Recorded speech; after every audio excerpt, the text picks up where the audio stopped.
from Citi Field in New York City, the borough of Queens.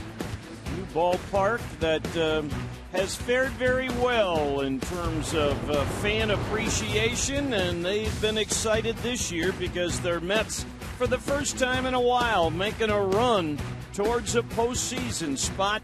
The first of 4 tonight for the Rockies against this New York club that I guess going back to the old days, Huey, they have great pitching, and they feed off of that. Yeah, kind of think back to that 69 Mets team when you're having Seaver and Ryan and those type of guys, and that's really what the Mets are doing. You saw Jose Reyes there, the former Met, and he's going to be right at the top of the lineup tonight for manager Walt Weiss. Let's take a look at the Rockies lineup, brought to us by Southwest Airlines. Book your low fare now at southwest.com. Charlie Blackmon, a little bit of a tender ankle, so with the lefty, he's going to get the night off from the starting lineup. Reyes, who had a wonderful career with the Mets, eager to show what he can do. Carlos Gonzalez and Nolan Arenado right in the middle in a very right-handed dominant lineup against Jonathan Nice. 22nd start of the season for Jonathan Nice. His first 11, not real good. 4.43 ERA. Guys were hitting well over 300 against him. But his last 10, 262 average, or 262 ERA, 233 average. And Jonathan Nice, you think about him, he's kind of the forgotten man in this rotation after you're talking about the Matt Harveys and the Noah Syndergaards and the Jacob deGroms. But he has quietly put together a pretty nice career for being a 7th-round draft pick out of high school in Ohio. Yeah, it's hard to you forget, Chevy. He's been with the Mets organization for a decade, 2005. Yeah, well over 70 quality starts in his career. Jose Reyes got a nice ovation from the Mets faithful as he digs in, a switch hitter, batting right-handed, of course. Yeah, he was shaking a lot of hands before batting practice and during batting practice. Still a popular figure here. Makes his home in the New York area in the offseason. That didn't change after he left the Mets. And he's going to have himself a base hit. Might have broken his bat, but he'll take it. Makes a big turn. And I think you're going to see with Jose, he brings enthusiasm to the ballpark every day anyhow, but it might be a notch or two higher this week. Guaranteed it is. You always want to come back and show the people, hey, this is what you've been missing. I mean, he's on the top of a lot of career lists for the Mets. Stolen bases, he's first. Total bases, triples, 99. That leads the Mets in their history. Runs, hits. DJ LeMahieu, the hero yesterday, at least in terms of knocking in the winning runs. Looking to put a bunt down. Daniel Murphy playing third base tonight. Generally plays second base for the Mets, so he might be a guy the Rockies will at times think about. He plays all the infield spots, but nonetheless much more at second. Well, and also try to get that first run. They got it picked off. Is he going to make it? Now, Jonathan Nice quickened up his delivery to first, and that was just the first movement I'm going by Jose. He wasn't trying to read anything. He just took off when Nice brought the leg up. But you see how quickly he got it back down? And then Lucas Duda closed some ground to create a lane to throw towards second base.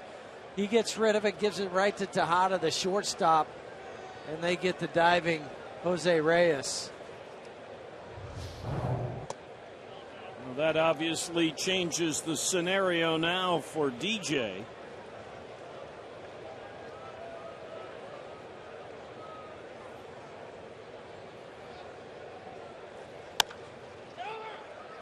Duda, not the most gifted defensively, but okay at first base, and he handles that one easily. The rest of the Mets defense shapes up this way. The rookie Michael Conforto in left field. The newly acquired Cespedes in center and Granderson in right. We've talked about Murphy. Kelly Johnson, the former Brave, starting at second tonight with Tejada at short, and the young catcher d'Arnaud working with John Neese.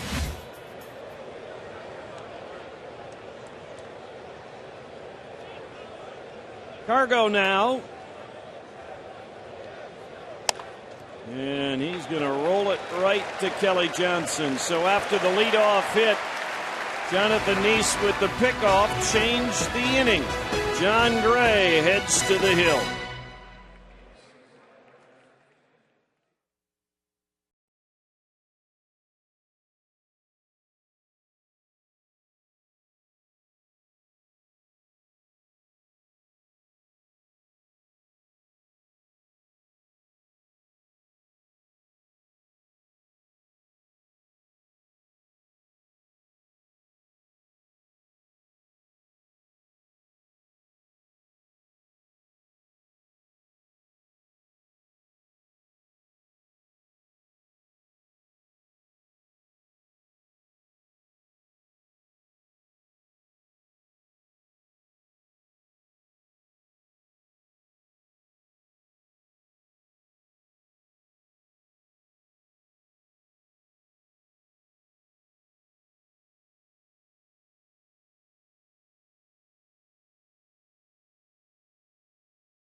Sitting in for Drew Goodman tonight, along with Jeff Hewson. Glad you could join us. The Rockies and the Mets, and Curtis Granderson, the veteran outfielder, ready to start the night for the New York offense. Let's see how Terry Collins sets up the rest of his lineup, brought to us by Southwest Airlines. Book your low fare now at southwest.com. Cespedes hitting in the 3-hole has been a welcome addition to a team that at times has struggled to score runs. Lucas Duda, tremendous power in the middle of the lineup, and all of us looking forward to checking out young Michael Conforto, the rookie considered the top prospect for these Mets. They're going to get a look at Jonathan Gray. John's his second big league start, first one out on the road. You see all the minor league numbers, almost a strikeout per inning pitched. And he gets the night off properly with a first pitch strike. It's going to be a different night for John. Just after everything that goes on with your first call up, arranging tickets for everybody to come in and watch you pitch. You're making your first start at home. Now you've had 4 days in between, actually 5 with an extra off day, but you go through the normal routine. You've made a trip to another ballpark. That helps you. 1 ball, 2 strikes, a count on Granderson. He has appeared in every Mets game this year. This is number 112 for New York. And strike 3 called. That's a way baby. to start it. And just attacking the strike zone with fastballs. He's just locked up Granderson. Granderson stands pretty close to the plate. He thought it was inside, and Chad Fairchild said, that's a strike. So the strikeout per inning ratio continues for John Gray. Here's Daniel Murphy, very popular Met player. And if you recall, if you watched and or listened or were there in person for John Gray's debut, that first inning he was pitching uphill, pitching from behind a lot. here getting ahead. This is going to be a tough chance for Reyes, and he got him.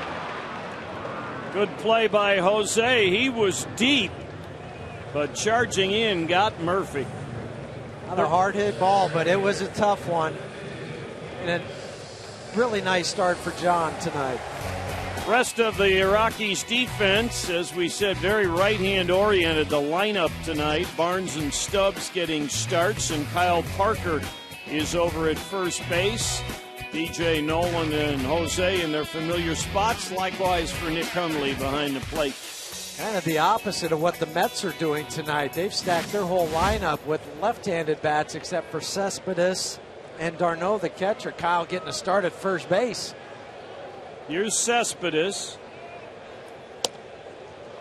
3 batters, 3 first pitch strikes for John Gray. And down in the zone. I think you touched on a great point, Jack, that it was that first inning. It's nerves. It's understandable you're going to be throwing it uphill. Now he's finishing out front. 33 pitches in that 2-run first inning for him.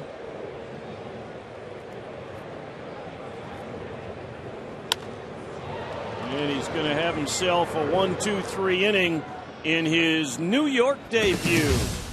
John Gray, a 9-pitch first inning.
Your hometown Toyota stores. Let's go places. And by Southwest Airlines. Book your low fare now at southwest.com. It was a beautiful day here in New York, and much like the Rockies had it in Washington for August in the Big Apple, the temperature and the humidity was not an issue. And I'm not complaining. No. Yeah. Nolan Arenado to lead off the Rockies fourth. That's not too many times you come back east and you're saying, no, there's no humidity. Duda makes a nice over-the-shoulder catch. I got some help from the dugout letting him know that he was good. You could hear it on our ground microphone. Telling him he's good because he's worried right now about running closer into the stands because they really come out down the right field line. You can see how close he is to the wall, about 90 feet away from first base. And that big trapper, that big first base mitt, providing the basket for Lucas Duda. Kyle Parker getting his second start at first base. All the other action's been in left field for Kyle. He was out earlier today around 3:30 taking some ground balls, working on his footwork with Stu Cole. And that's not unusual. They do that a lot, but especially when you're going to play first base, get that extra work in. Chad Fairchild looks to be pitcher-friendly tonight. And there's another called strike 3. First punch out for John Neese.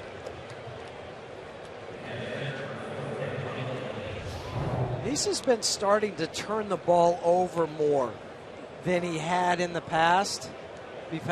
Before, he was a cut fastball type of pitcher. Now, he'll still throw the cutter, still throw a smaller slider, but he's going in and out now, and that's why his numbers have been better the last 10 or 12 games. Nick Hundley at batting average right at 300 for the Rockies catcher. Michael McHenry behind the plate yesterday. Let me ask you the question then, Jeff. Early on here, as you're in either dugout and you sense the strike zone of the umpire, do you tell yourself, I got to adjust? Yes, you have to. Otherwise, you're going to be mumbling to yourself all night long. Well, I don't think that was a strike. It doesn't matter. He thought it was. So that's why you adjust to every umpire that's behind the plate, not just Chad. I mean, they're all different. Right. They're all human. They all have their own strike zone. So you know that going into a game, and you just. Kelly Johnson won't bother with the throw. Nick Hundley with another base hit. Rockies fans, you can join the conversation with us. Send us your thoughts, photos via Twitter, Instagram, or Facebook using the hashtag Toyota Talk, and we'll show some of your Toyota Talk comments throughout tonight's game.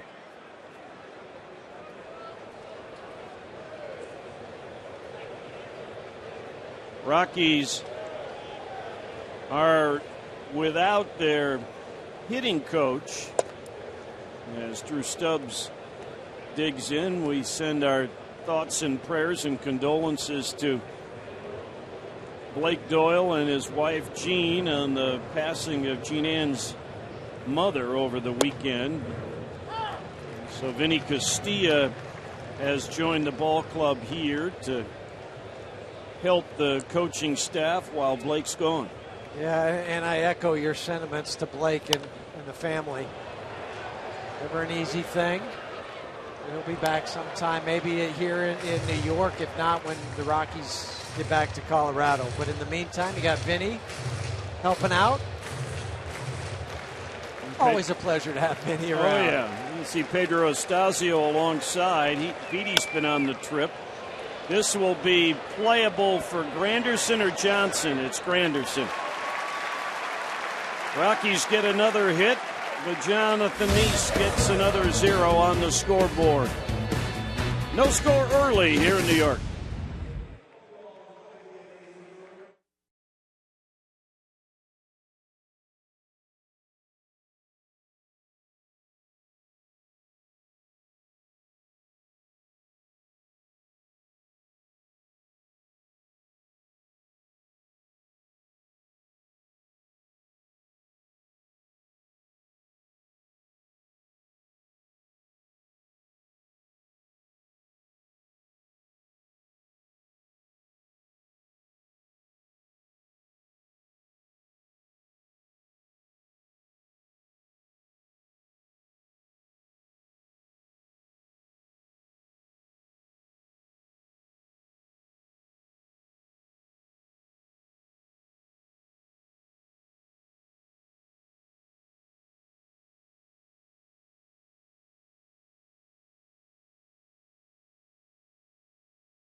And Jeff talked about it in the first inning, that you're a little bit more on your pattern, but we're talking about a young man who 2 years ago was finishing up his collegiate career at Oklahoma, and now here you are in the biggest city in the world. Well, and this is what he's wanted, like any kid.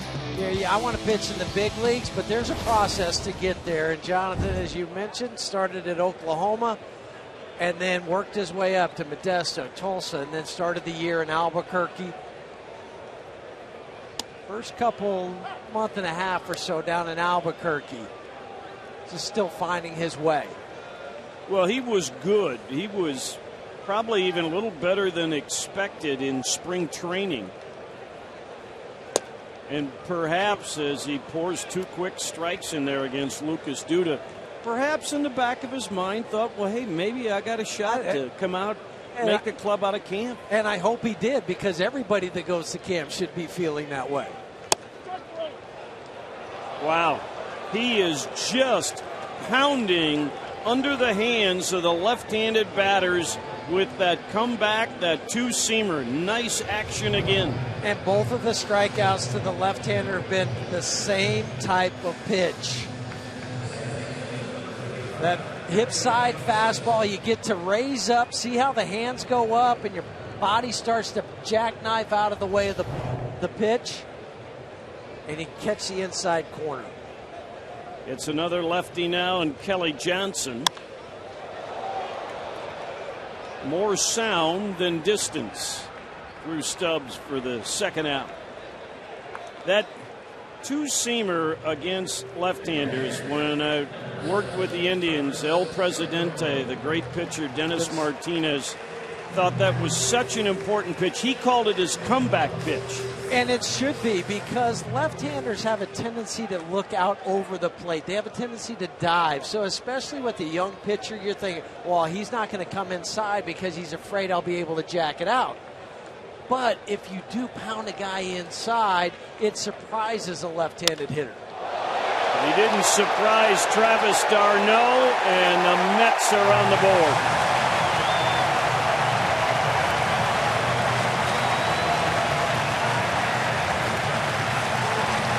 This has been the Mets' offense this year. Home runs. 101 home runs as a team. And when you play in a pitcher's park like Citi Field is, that's an impressive team total. 5th home run of the season for d'Arnaud. He'd only been hitting 174 since coming off the DL at the end of July with a left elbow strain.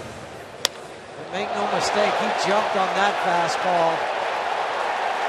And that would have been out at the old dimensions of the ballpark. That's right.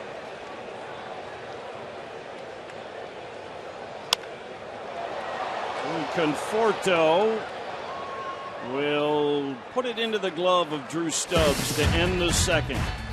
But the Mets' young catcher, Travis d'Arnaud, has the hometown 9 up.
RM Data strong fan, and you just might see yourself in an upcoming broadcast. It's brought to you by T-Mobile. Travis d'Arnaud with the home run, his 5th of the year, to give the Mets the early lead. Rockies will have Barnes, Gray, and Reyes against Nice here in the 3rd.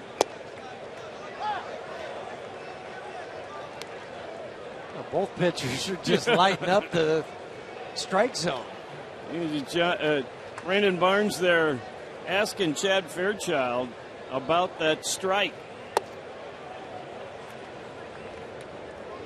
Well, like you said, Jeff, I mean, it just becomes a situation once you, maybe after an at bat or watching it from the dugout, you react accordingly.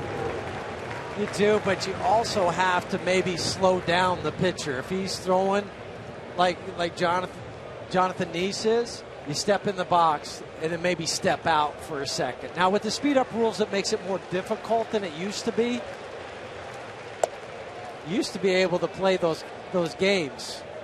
Slow down a pitcher with that one really wanted to work fast.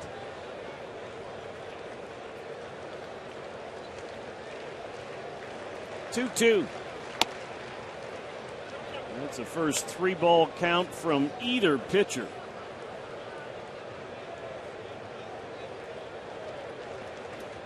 The Mets do not walk many.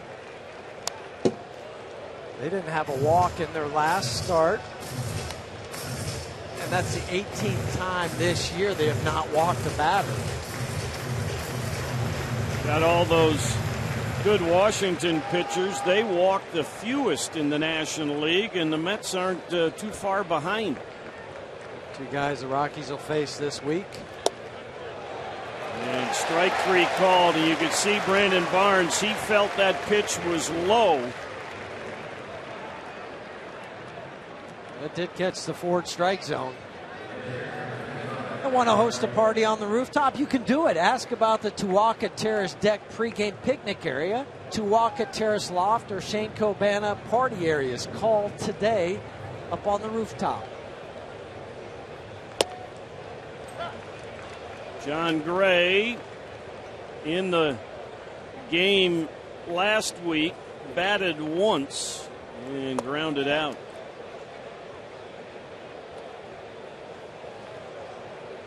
He looks like he'd be a good hitter. Stands up there like he.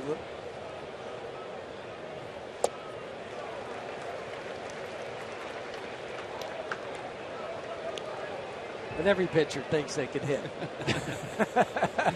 And every position player thinks he can pitch. True.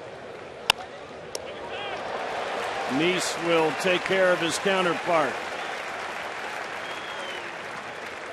All you need, folks, it's long before we come on the air, but all you have to do, especially when the team's on the road, but you'll see it at home as well, before they begin their group stretch to loosen up before batting practice, you're always going to find at least a couple of position players pretending to be a pitcher. And it's usually with a knuckleball or a split finger. They think they can throw those for strikes. Jose with a base hit, but then on a quick move by Jonathan Nice, he was caught and tried to steal second, but was thrown out. 1-3-6 on the caught stealing.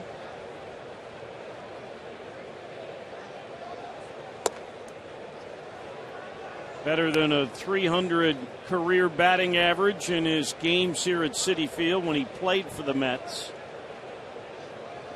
This is his 1,526th career game.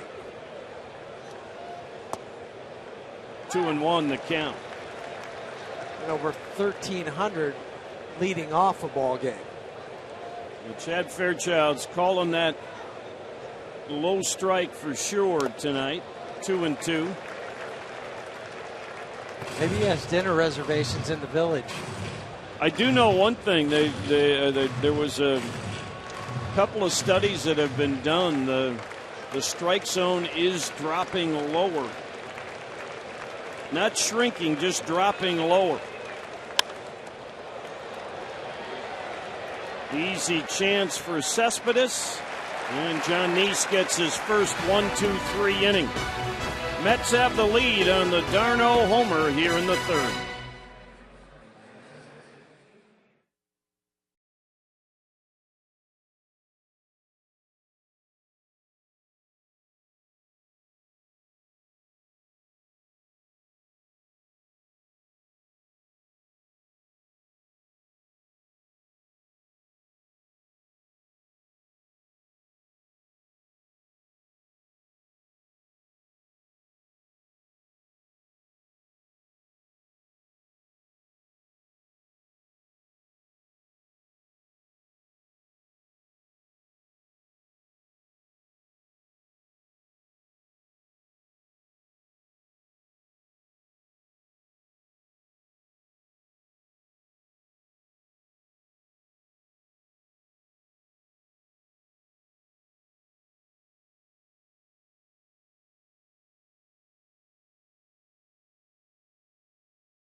Bottom of the third inning, and with every challenged call, the Subaru Eyesight Review will determine the outcome. Love, it's what makes a Subaru a Subaru. John Gray with just the one hit, but the long home run by d'Arnaud. Mets have the pitcher, Neese batting eighth. It's the 23rd time this year they've done that, where they've hit the pitcher eighth.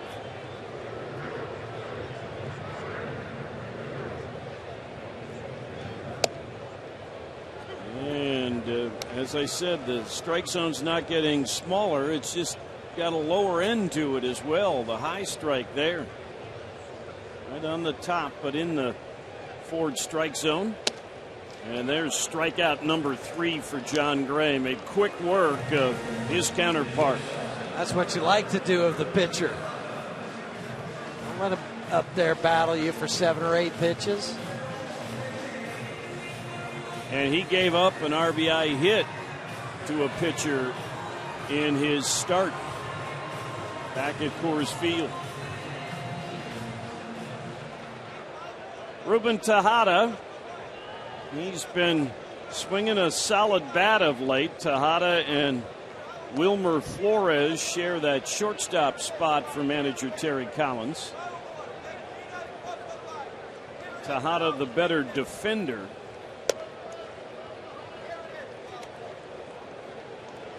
Throwing up a touch more offense this year than what he has had in the past. We saw a 260 average, but early July, hitting over 300. Good movement on that pitch by John Gray. He's been throwing a lot of fastballs. There was the slider. Smart call from Nick. Don't fall into a pattern of just, here's the fastball. Keep the hitter honest.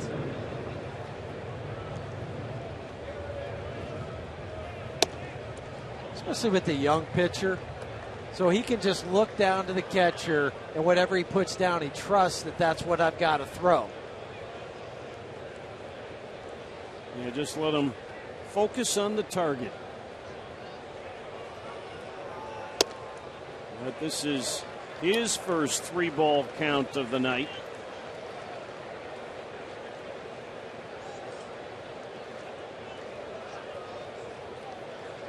Arenado, you can see, still up even with the bag at third.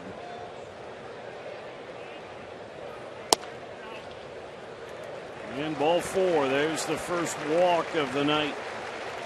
Who wants tacos? If the Rockies scores 7 or more runs, go to a participating Colorado Taco Bell location the next day between 4 and 6 p.m. You can get your Rockies taco special. Live Mas at Taco Bell. All right, second time through the order now. They haven't had a lot of looks at John Gray, just the 23 pitches, but see how Granderson approaches this at bat. Just like he started or ended the last at bat by taking a strike. That's 9 out of 10 first pitch strikes for John Gray. That's what you like to see.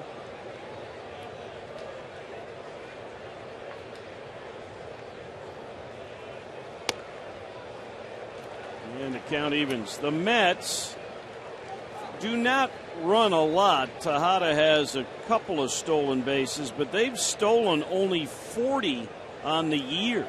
Only attempted 54. Said they've really been kind of Earl Weaver-like. The home run and good pitching. And perhaps another long ball. No. Good play by Cargo. Got to the wall to be in position. And that's even part of the ballpark that they brought in this last winter. They changed the dimensions since this ballpark opened.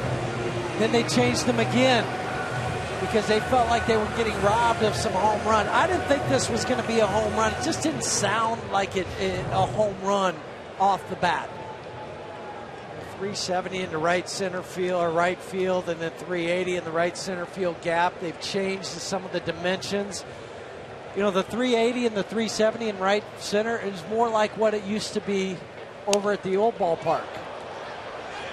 Playable for Nolan. And that'll take care of the Mets in the third. John Gray hasn't thrown as many pitches in this one as he did in the first inning of his first start.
Hit off John Gray's allowed a walk as well, but the hit went the distance in the second inning. The 2-out homer by d'Arnaud. DJ grounding out to first, his initial at bat.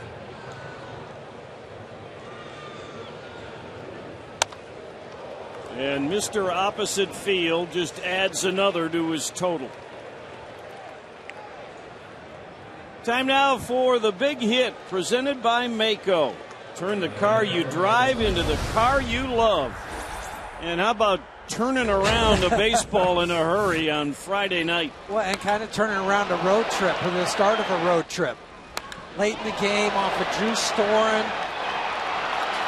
Nats had the lead, and Cargo says, I've got a grand slam to answer that. Rockies take that first game of the road trip. Now with DJ aboard, Carlos will see what he can do in his second at bat. He is the only left-handed batter in the Rockies lineup. Jose Reyes is a switch hitter.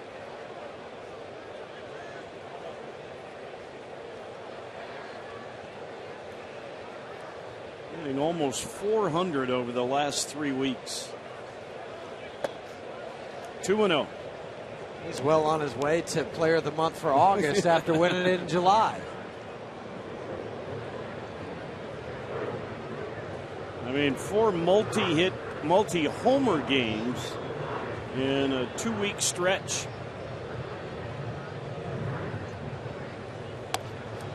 And Neese working out of the stretch, having a little trouble in that lefty-lefty matchup. Well, he's seen the video. He knows the scouting report.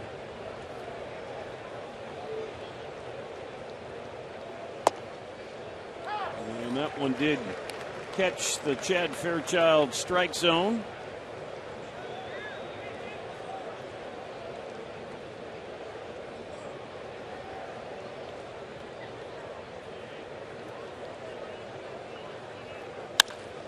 This is trouble. And DJ with his speed, and it got out of here. I'm thinking about DJ scoring on an extra base hit. It never came down. Touch of all time for Carlos Gonzalez. And the Rockies take a 2-1 lead. That was incredible. That looked like a right-handed batter hit that ball. But it was Cargo. Number 26. That was on the line, opposite field. He knew it. I mean, you see the hop after the in, and that's going hard into that party deck area. So the Rockies on another blast from Carlos Gonzalez. That ball just kept carrying. Yeah. I think it's off the wall. You'll get one for sure. This will be beyond the reach of Duda. 5 homers in the last 5 games. People weren't paying attention out there. They almost got hit. I mean, you could tell it was going to split the gap, but it just kept going. You know who hit balls like that? Albert Bell. Albert. What was a year? Was it 95? He had 50? He had 50 homers and 50 doubles in 144 games. Yeah, and it was just, you'd have to wait to see if it would ever lose altitude. That's what that ball was doing. And Nolan will make it 3 straight hits. Rockies were kept at bay early on by John Neese, but not here in the 4th. Second time through, they figured out what Neese is doing. Yeah, and McKinney trying to warm his hand. That's how hot you are. When guys are trying to warm their hands, some guys will go up and it just kind of touches his arm. Yeah, Cargo can't be stopped.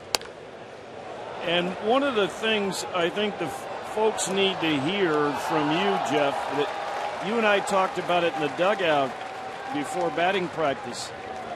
Guys get hot, but this with Cargo was beyond just a hot spell. No, this is the elite players. This is what they do and how they can carry it out for 2.5 months. Guys will get hot for a week, 2 weeks, even a month. We've seen that before. But what he's doing now is just unbelievable. to stay as hot as he has done for this long, the multi-home run games, how many home runs he's hit since June 1st, all of that. 22 home runs since June 1st. Count evens now on Kyle Parker. And you kind of expect something every time he steps to the plate. Yeah, isn't it fun? You sit there and go, man, here comes Cargo. Here comes Cargo. I'm not gonna leave my seat right now. I'm not gonna go get something to drink or something to eat. I want to see him swing the bat. Full count. He gives a lot of credit to former Rockies manager Jim Tracy for having faith in him that first year in 2009 with the Rockies, telling him just go play. This could be 2. And on a close play, and Eric Young Sr. pointing to the dugout saying we might want to appeal this one. Brian Jones, our video coordinator for the ball club, will, I'm sure, take a look, and we will as well. Yeah, they're going to put the headsets on pretty quick. Cal just stayed at first. You know, as a base runner going down the line, if you beat it.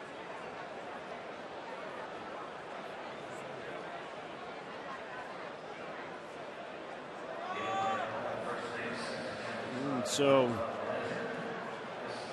the crew chief and third base umpire go over.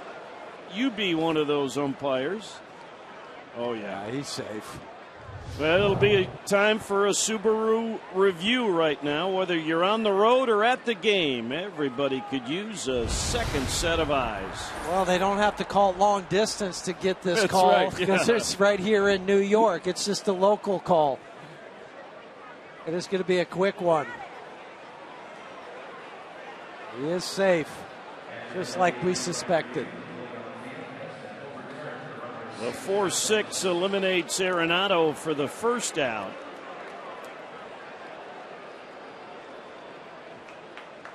I mean, everybody in the Rockies dugout wanted to help the umpires, and they were all yelling safe and telling the skipper to go out and ask for a review. And put on the bag. Ball yeah. is still 6 inches away from the glove.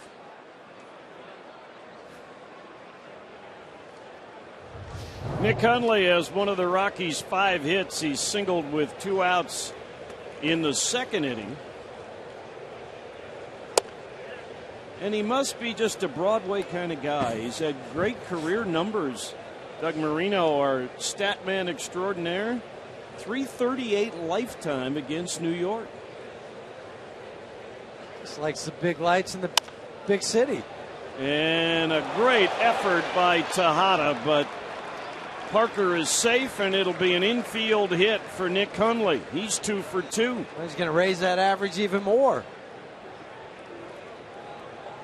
You always appreciate the guy that's running at first base when you've hit a ball in the hole, because the only option for the shortstop is to go the short way to second, and he busts it down there to beat that throw. Look, he came off that bag for a brief second, did Kyle. Yep. Danny Warthen, the veteran pitching coach for the Mets, out to talk to his left-hander who gave up singles in the first 2 innings but had retired 4 in a row coming into this inning, and the only out he has gotten was that fielder's choice, the non-double play.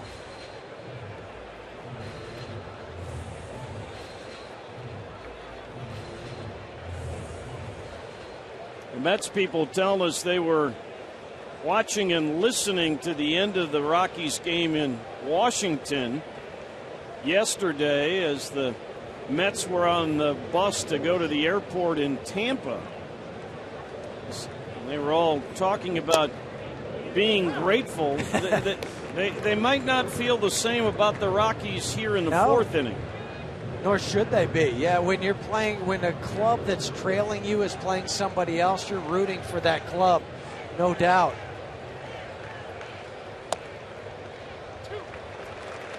Two quick strikes on Drew Stubbs, who flied out his first time up. And especially after the All-Star break and then the trading deadline is really when the scoreboard watching starts.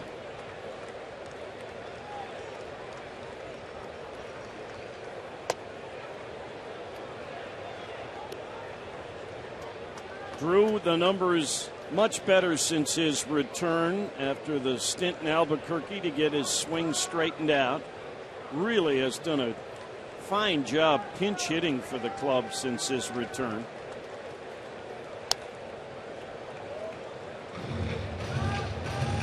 On the road traveling and want to watch your Rockies? Subscribe to MLB.tv Premium for live or on demand on over 400 devices. Real-time highlights, live look-ins, pitch tracking, and more. Don't miss a game.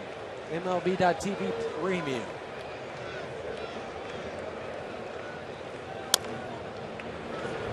Oh, come on, Stu. You got to handle that one. He's usually so sure-handed. Here's an interesting... Former infielder. Yep. You guys have that fraternity. Here's an interesting stat for you about Cargo. That's 13 home runs now since the All-Star break.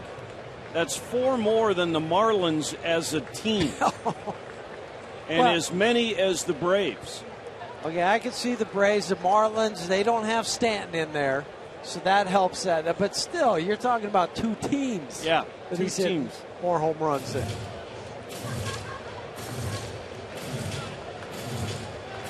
And when you're that hot, you're just having a ball.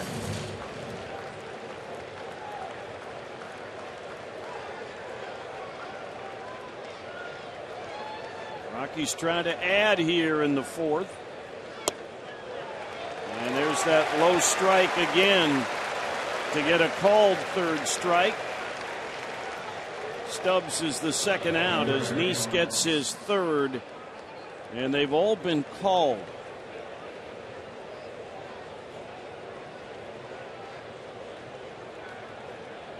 All of them have been low. The low strike. Yep. I said it on a broadcast a couple days ago, but if an umpire is going to call pitches borderline, I'd rather have it high and low than in and out. Murphy will get it to 2nd in time, and the Rockies will settle for 2.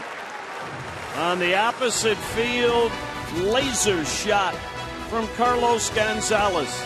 First lead of the night for the Rockies.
And the Rockies with the lead, all home runs providing the scoring to this point. D'Arnaud to left and Cargo with his 5th in the last 5 games.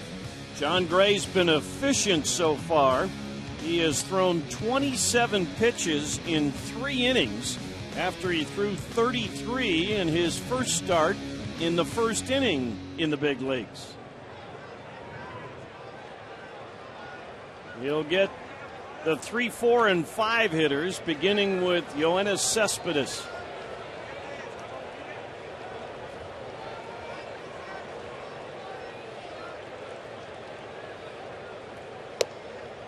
And once again, a first pitch strike, 11 of 12. He started him off with a slider the second time through.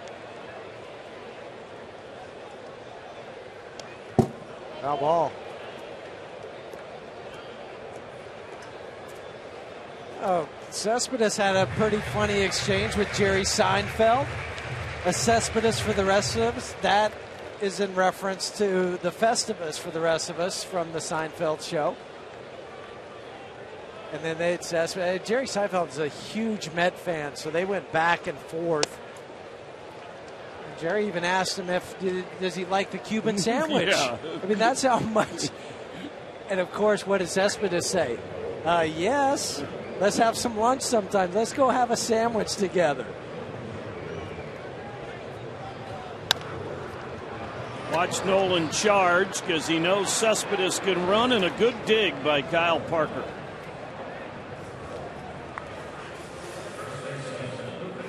For those of you who like to keep track, they have taken away one of the errors by Nolan in yesterday's game. That play at the plate turned into a fielder's choice, and just about everybody agreed the correct way to do that. Rightfully so. He had no angle to throw. You can give a fielder's choice, no air. So it ended up being an RBI yesterday. Nolan, there's a lot of foul ground here, and he takes advantage of it. Didn't even have to climb on a tarp. There might be as much foul ground here as anywhere except Oakland. I mean, it's still a long way from home plate down the lines until you get out to midway in the outfield down the right and left field line. And you're going towards your own dugout, so you're getting help from guys in the dugout. They're letting you know you still have room. Keep going. Don't worry about the fence. You'll still give a quick glance down to it. But it helps when you're saying, hey, buddies, how far away am I? So 2 quick outs for John Gray, and now it's Kelly Johnson. Flight out to Stubbs in center field.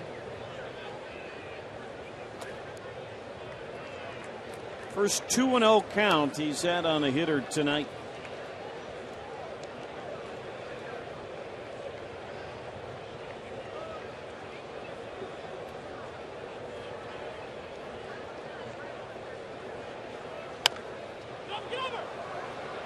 Gray has to hustle, and he does so in another solid inning. He's thrown 35 pitches through the first 4. Rockies with the lead.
The all-new Ford 5150. It's not just a truck, it's the future of tough. By Southwest Airlines. Book your low fare now at southwest.com. And by CenturyLink. your link to what's next. John Gray with a very solid start going. Struck out, or I take that back, hit a little comebacker his first time up.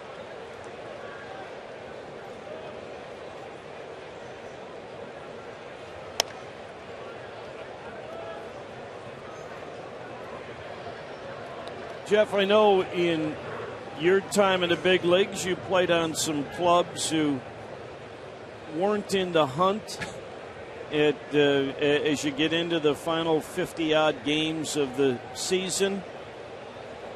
Do you get up playing the contenders? You do, because you want to be a spoiler. It's not a fun role to be in, but there is some pride taken in putting on that major league uniform, on the competition, on the honor and the duty to go out there and try to beat somebody.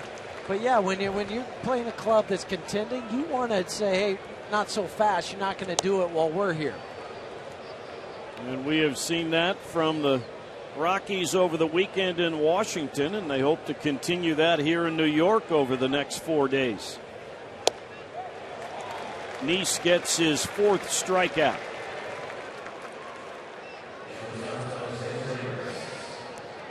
The battle for the Mets and the Nationals are out in Los Angeles to play the Dodgers.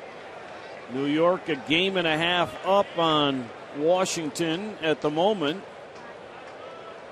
Dodgers are struggling in. They have just put Howie Kendrick on the DL. And they played a late night game last night in Pittsburgh. They had the Sunday night game, had to fly back to LA to open up that series tonight. For Washington, they're in LA for 3, San Francisco for 4 before a day off and come into Colorado. Base hit first time up for Jose. Flied out to center in the 3rd. 1-2. The Dodgers have a 3-game lead in the division despite being swept by the Pirates, in part because the Giants were swept in 4 games in Chicago. Tejada will have to hurry and got him. He got rid of that ball quick. 6 ground ball outs for Nice on the evening. And DJ, who started the rally last inning, will be the hitter. See the transfer from the glove to the hand and the body position, how he got turned to make that throw. Speaking of the Dodgers and the Giants and injuries, Joe Panik, the fine young second baseman for the Giants, is hurt. And a lot of talk that the Giants have been discussing the acquisition of Chase Utley from the Phillies. Oh, that must mean Panic's going to be out for a little bit of time. DJ with a base hit the opposite way, his first time up, and then he rode home on the cargo homer.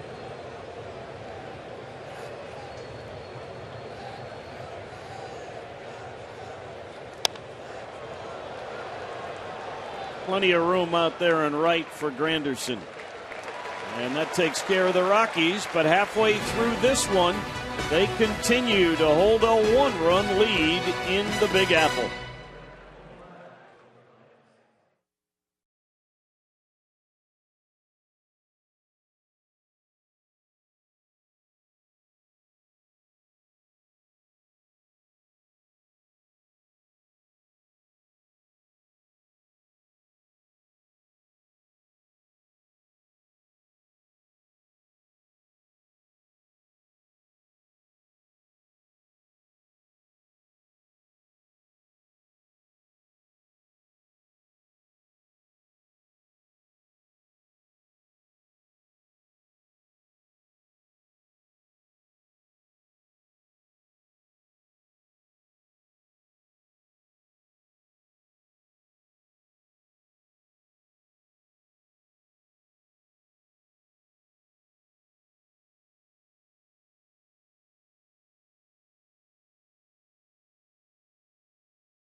first 10,000 fans through the gates on Saturday, August 22nd, will receive a Carlos Gonzalez Star Wars bobblehead. Get your tickets to this game against the Mets today. You're not going to want to miss out. I mean, I saw this bobblehead. It was in the dugout. There it is. We've got a great picture of it. But you have to be one of the first 10,000 fans. You don't want to miss that one. Travis d'Arnaud, the only Mets hit, his 5th home run of the year. That was in the 2nd inning. Hitting John Gray for the 2nd time.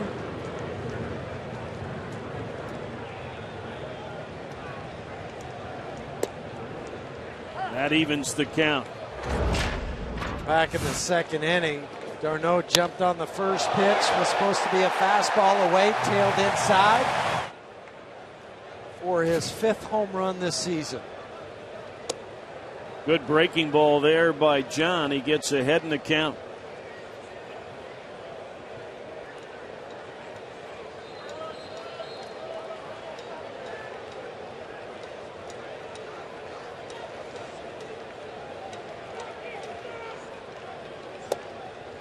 Two and two. I like John's mound presence tonight. I thought he had good mound presence in the opener, but I think even more so tonight. You're right, Jeff. Better in this one. He's just looking down, kind of peering over towards the hitter. And that sets a tone for the guys that are going up to face him. I mean, if you can tell when a guy doesn't feel comfortable on the mound or in the box.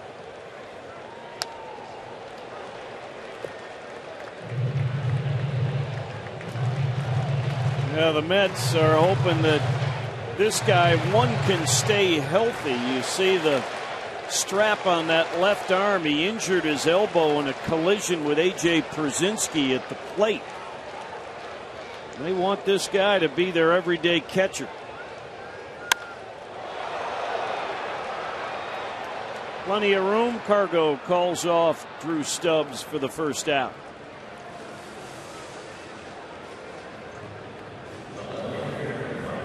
We are much like our Vantage Point broadcast booth, if you will, in San Francisco here at Citi Field. We're real close to the fans, so Jeff and I get a lot quicker of a reaction from the fans. You notice them more than you might at some other parks. This is just right below us. Yeah, you could probably shake hands with the people in the last row. There's a vendor not too far from us. What's he say? No, we can't. He's got some water. Yeah. He's got water in there. 1 ball, 1 strike on Michael Conforto. He hit a drive to fairly deep center field his first time up.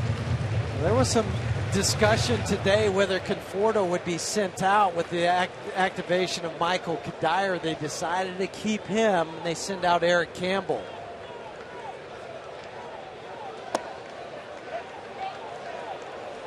And with Campbell, he was a guy playing some third base, less of a need with the Johnson Uribe acquisitions, and you still have Flores and Tejada and Murphy.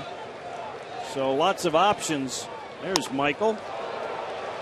This could, going to hook foul. I said could be a problem, but Conforto again out in front. He is considered, Michael Conforto, their #1 prospect. They have another young outfielder with Rocky Mountain region ties who they're very high on. Brendan Nimmo from Cheyenne, the Cheyenne East, and was the first-round pick of the New York Mets a few years back, playing in AAA now. Count holds at 2-2 on Conforto.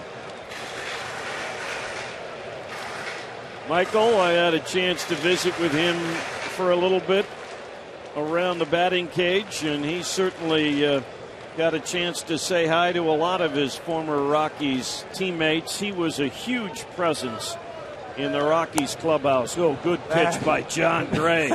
That was nasty. Hard slider to the back foot. They Conforto turn into a contortionist the way he tried to reach that ball.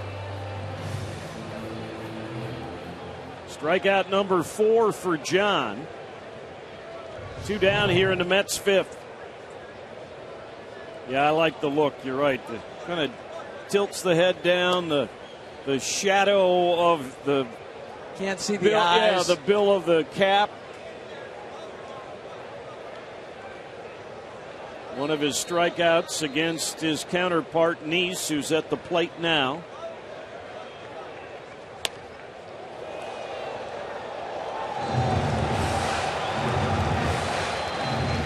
That's why you bring your glove to the ballpark. Nice what a job, catch. Yeah, young high lady. fives all around. Yeah.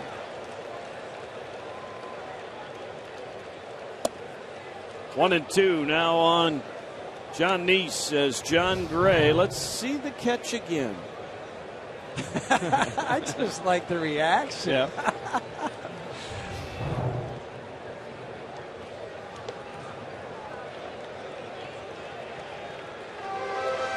People often wonder how many foul balls come into the broadcast booths, and actually not many. No. I tell you, 2 places it's not, Washington and Pittsburgh. Oh, no, not on the roof. As opposed to the good old days at Old Tiger Stadium, where you probably wanted to wear catcher's gear. Well, I remember standing in the box at Old Tiger Stadium and listening to Ernie Harwell as he's calling the game. Yep. As I'm standing in the batter's box. It was essentially the equivalent of being on top of the screen. Just missed. Full count. I mean, literally, I would bring my glove, and when a left-handed batter was up, because the visitor's booth was just a little to the left of home plate, and John Gray is really upset with himself, walking his counterpart Nice for his second walk of the game. But say, I actually stood up during the at-bat and assumed a defensive position. You had to. It was that close. Well, that's unfortunate for John to walk Jonathan Nice because he had him. He was fouling some balls. He was late on the fastball. Yeah, got to a 1-2 count on him and then lost him with those last 2 pitches. So Tejada, who drew the other walk, that's the interesting aspect. The 2 free passes have come to the 8 and 9 hitters.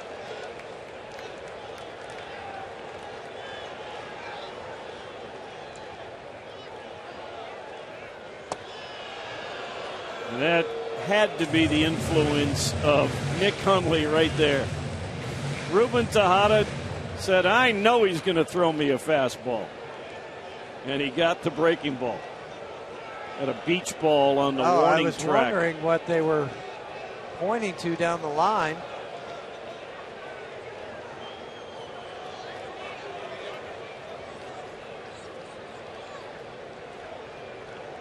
See that beach ball? Yes. That's what a baseball looks to Cargo right now. Yeah, that's right. He goes, just give that to the guy at first give base. It to the pitcher. Yeah, the guy at first base so he can throw it to me next inning. Because I'm leading off. Yeah.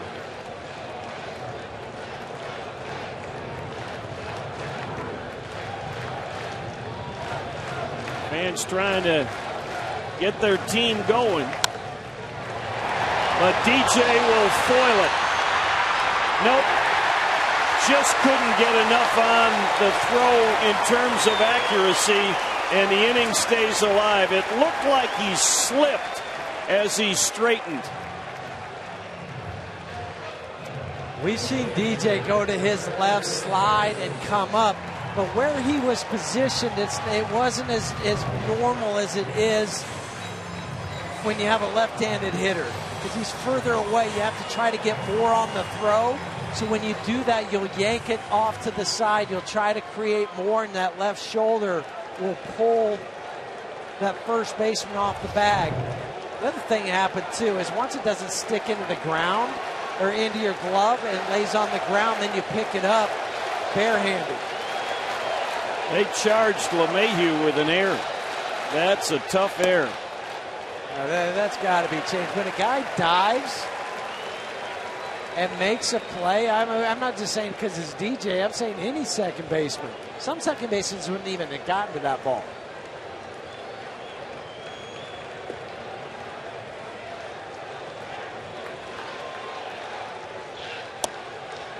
And you can see John Gray, maybe for the first time in this game, acting like a young pitcher.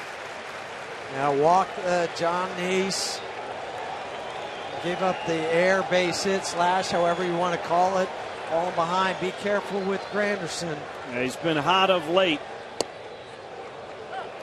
And they came back with something off speed to get a strike in there.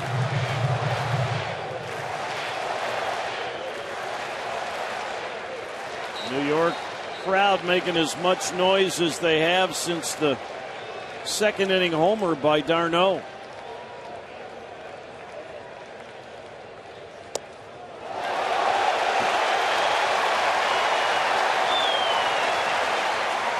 I don't know if Nick got crossed up or it just had too much velocity and he couldn't handle it.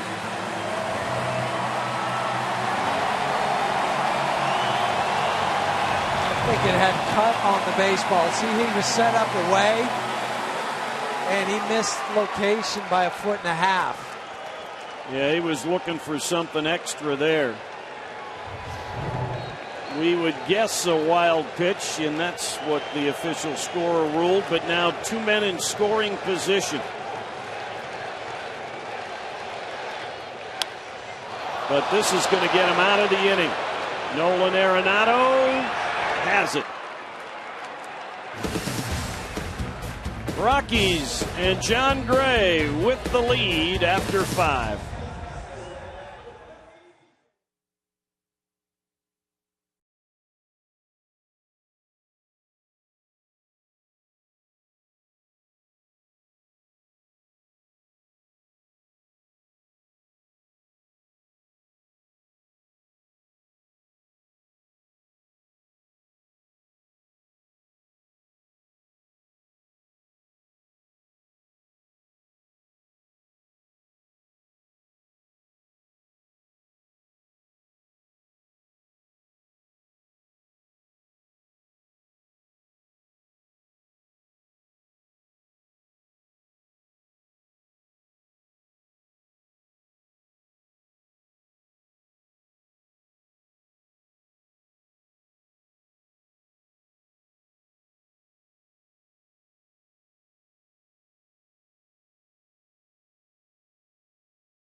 The day after every Rockies win, get 50% off your online order at Papa John's. Just use the promo code ROXWIN at papajohns.com.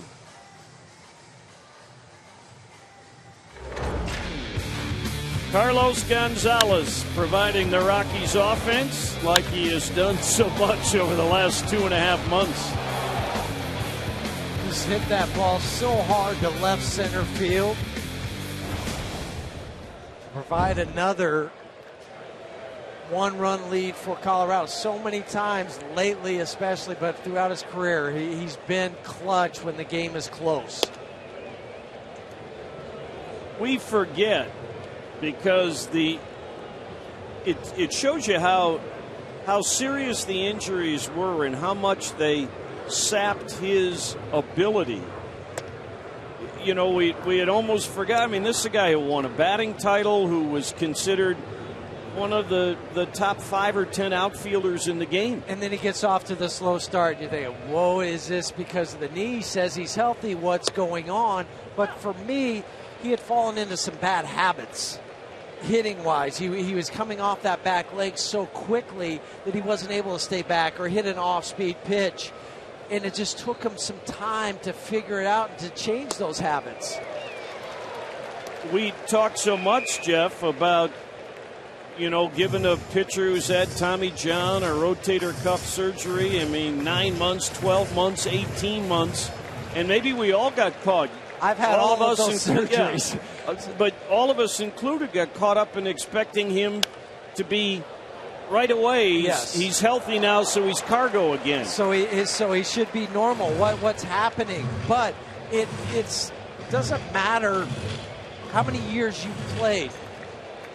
The first 2 months, we're kind of getting back into playing shape, normal again. Since then, what he's done?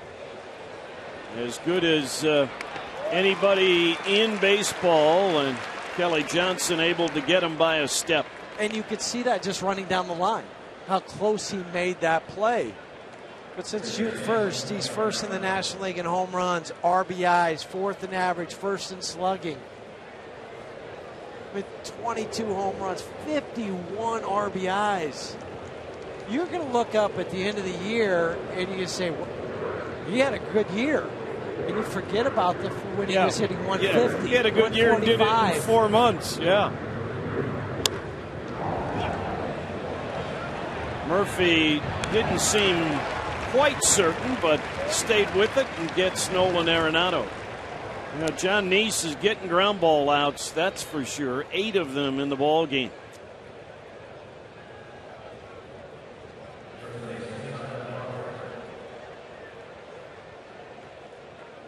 He's at almost a 55% clip of ground ball ratio, which is 8th in the National League. 8th in the major leagues. Granderson will get there. Kyle Parker hit that ball well, but Curtis Granderson positioned properly. Rockies with the 1-run lead here at Citi Field.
I like that one.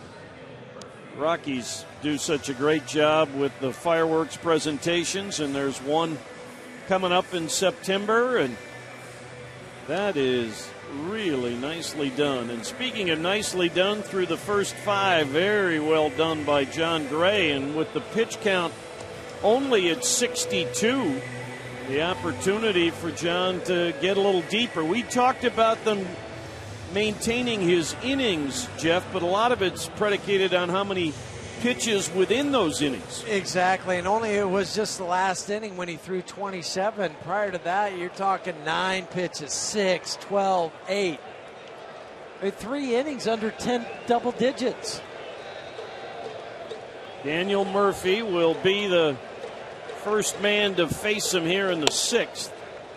And he has done a great job, John Gray. 14 out of 20 now of first pitch strikes. So anytime you get above 2/3, you're doing what you want a pitcher to do. You're dictating how the hitter's going to react instead of the other way around. We can tell you about the numbers and how much they go up if it's a 1-0 count or a 2-0 count. But it's not only that, it's just the mentality of a hitter. When I'm ahead, I feel good and my strike zone shrinks. When I'm behind, just the opposite. He has walked 2 and given up just the 1 hit, the home run by d'Arnaud. It probably should be a second hit, and maybe after the game or later on they're going to change that error on DJ LeMahieu. Kind of like what they did yesterday after the game with Nolan, changing that second error. Barnes on the run, and he got it. Oh, the barnyard. They're squawking again.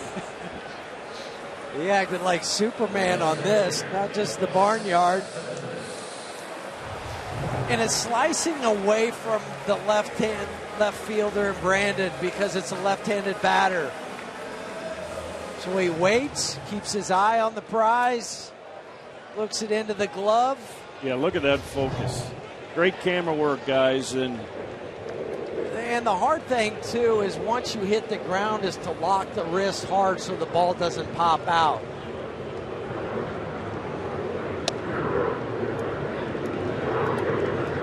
It's good to see and still hear the jets flying over. Yep, from LaGuardia. From LaGuardia. I remember that at Shea Stadium. Yep. Brandon, look it in and then brace yourself for the slide and the fall. Good breaking ball by John Gray, evens the count.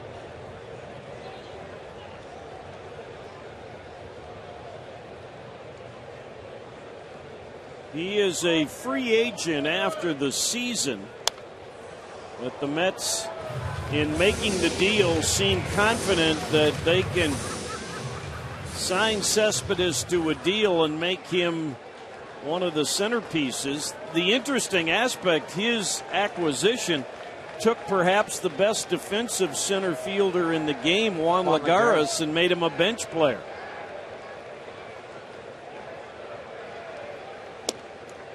Cespedes well-traveled the last year and a half. Signed with the A's, then traded to the Red Sox. That didn't work out. Went to the Tigers. They traded him to the Mets. And got him with a high heater. 97 on his 71st pitch. Well, you've heard about the velocity from John Gray. He had been pitching down so much of the ball game and then elevate for effectiveness. I like that he stepped back there. He was waiting for Lucas Duda, but again, you're excited about striking out a good guy. Don't pick up the pace.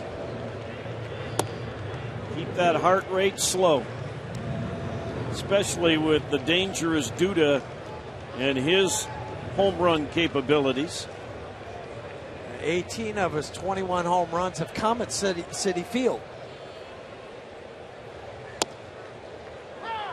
1 ball, 1 strike. This is perhaps the last inning for John Gray. See, the pitches are at 73.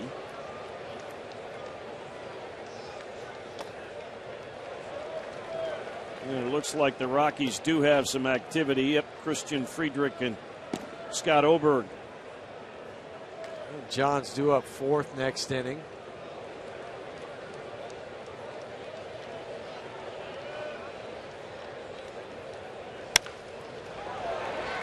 Reyes in the shift in perfect position, and they take care of Duda. That's it. A masterful performance by rookie right-hander John Gray. The Rockies with the lead.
Story of the game has been delivered by John Gray in his second big league start. The Oklahoman has been terrific.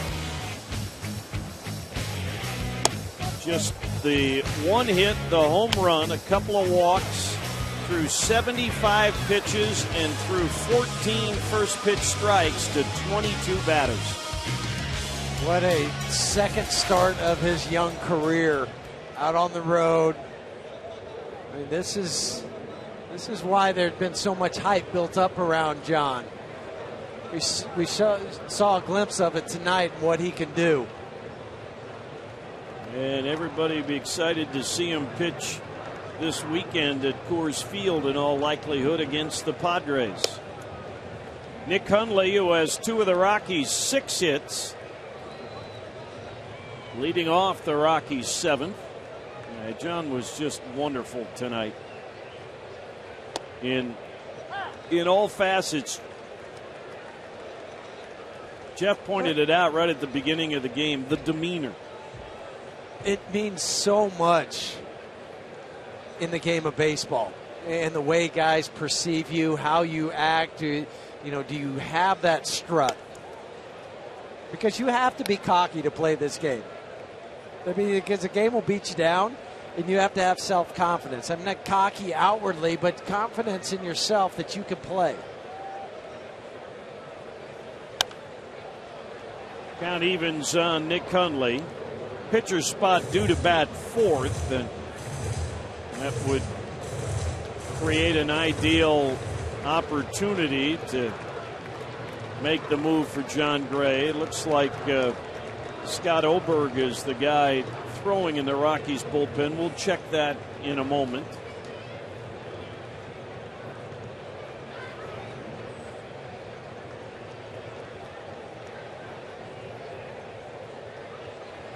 Nope, it's Justin Miller in those shadows way out there. They got him tucked back in the corner recesses of the right center field area. Yeah, it is just Justin Miller. And a full count now on Nick Hundley.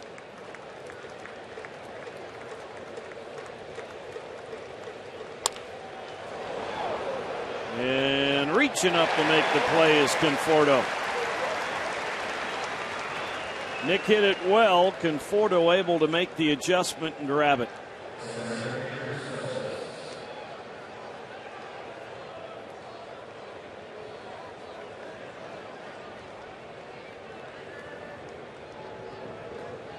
Drew Stubbs, a fly out and a called strike 3.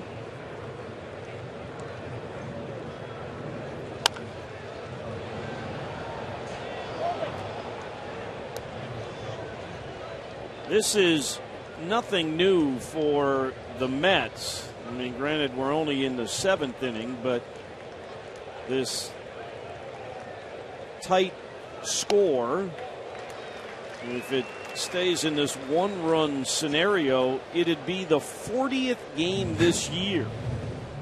That's because of their pitching. They're 3rd in the major leagues in ERA, 4th in the major leagues in home ERA. You said 3.01 at home.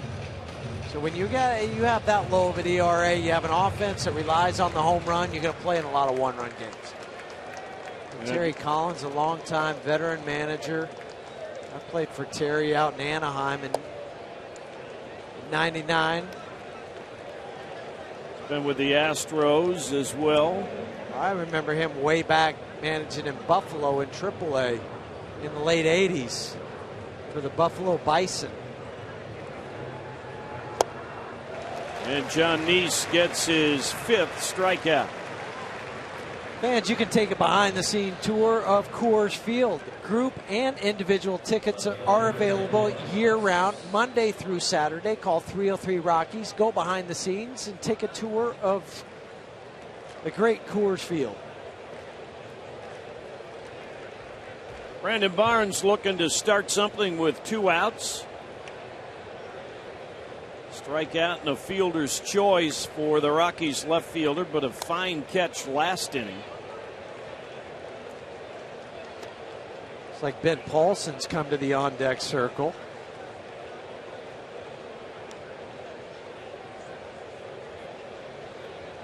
Quiet in the Mets bullpen. Nice at 91 pitches.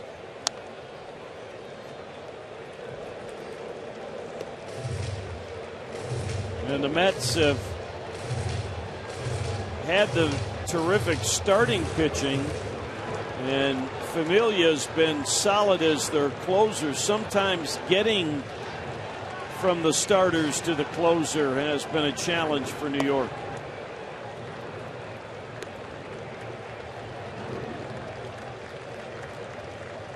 And they're just going with 7 guys in their bullpen. 2 left-handers, 5 right-handers.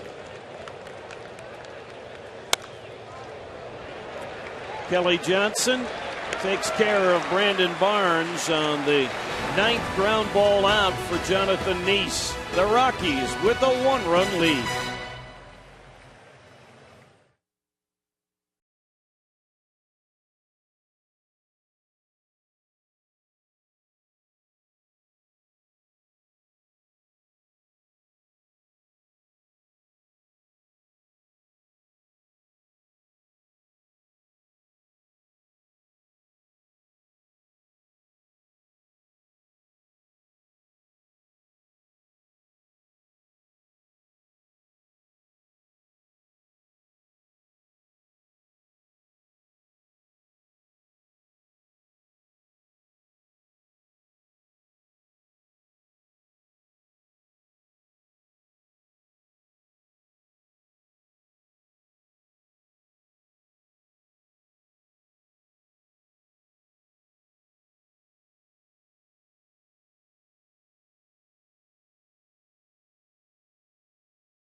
Field.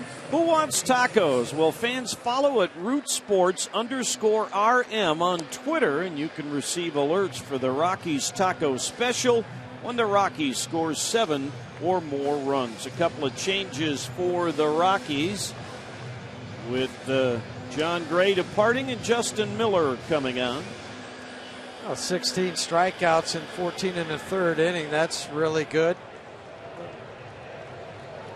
This Saturday night in game at Washington, inning in a 3rd. Nothing across the board, no runs, no hits, couple strikeouts. Ben Paulson remains in the game at first base with the lead. Go with the defense. And he'll bat in the 9 spot and lead off the 8th inning. Kelly Johnson has flied out and grounded out. John Gray goes 6 innings, giving up 1 run on 1 hit, a home run, 2 walks, 5 strikeouts through 75 pitches in his 6 innings.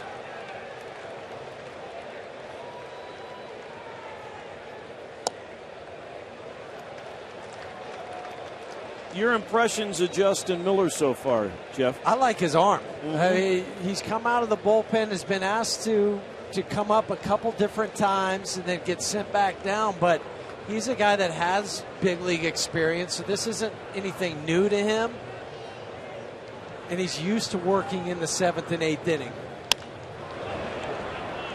DJ will take care of Kelly Johnson, and not only does he get strikeouts, but it generally sounds like he throws a heavy ball. That was a prime example. that swing by Kelly Johnson, who's known to be able to pull anybody's fastball. It sounded like he hit a rock. Travis d'Arnaud hit a home run off John Gray, the only blemish on the night for the Rockies starter.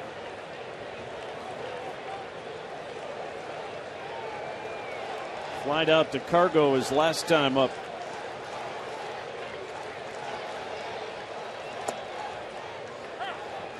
He starts him off with a breaking ball.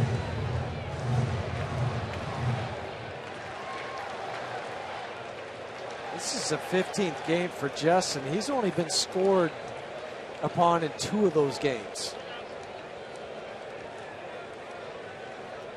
He has that little twisted setup that helps him hide the baseball. Turns the shoulders and drops the hands, and hitters are looking for a ball out of that window. But when he hides it so well, you wonder where that window is or how quickly it will open for you.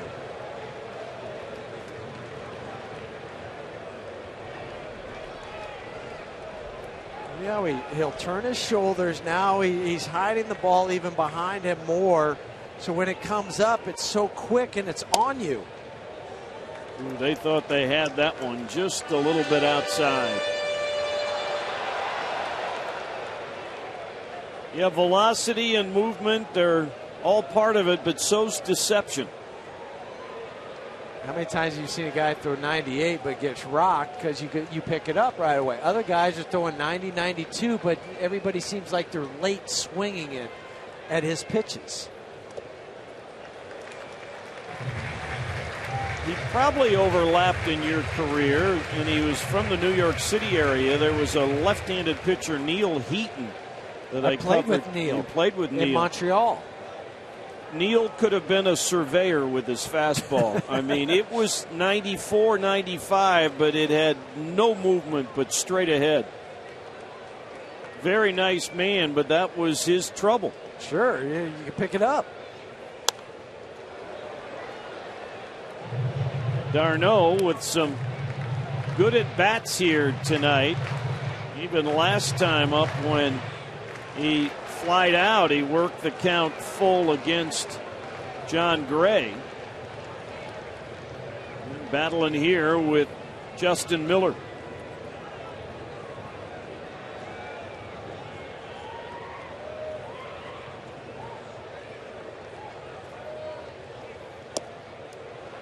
Did this to Gray, ran the count full before he flied out.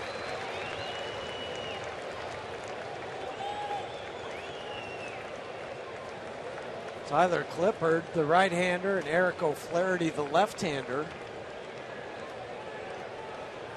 up for the Mets in their bullpen.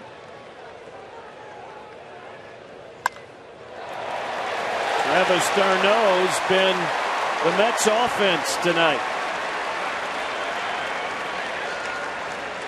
He hit the home run on the very first pitch he saw.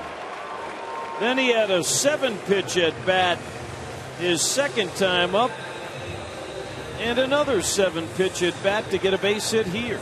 He's been their catcher of the future for some time. He came over in the trade with Noah Syndergaard for R.A. Dickey, and Dickey went to Toronto.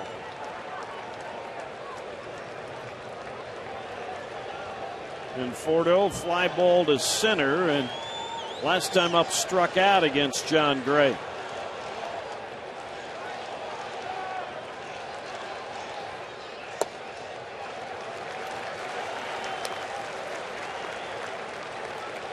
Boone Logan starting to throw in the Rockies bullpen.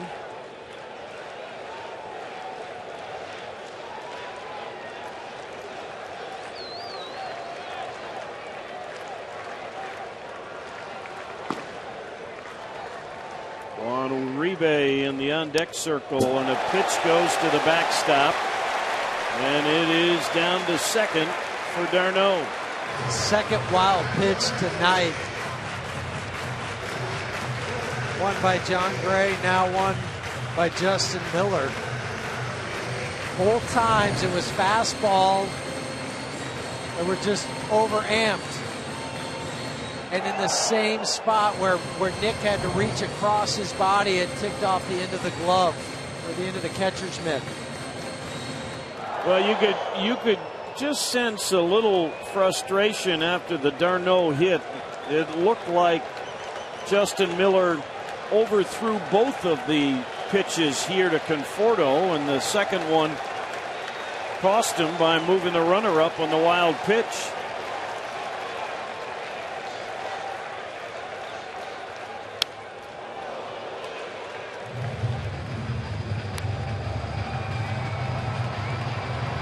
Well, a lot of young players stepping forward in this 2015 season. Conforto, well regarded. Of course, Chris Bryant, Addison Russell, Kyle Schwarber with the Cubs, Jock Peterson with the Dodgers, John Gray tonight showing his stuff with the Rockies. 2-2. Pitcher spot due up next for the Mets, but if they're hitting the pitcher 8, so Juan Uribe. I mean, how many times are you going to see Juan this year? Right, he starts with the Dodgers, it gets traded to Atlanta. You see him come in for the series right before the All-Star break, now with the Mets. Yep, 3 different uniforms we've seen Juan wear this season.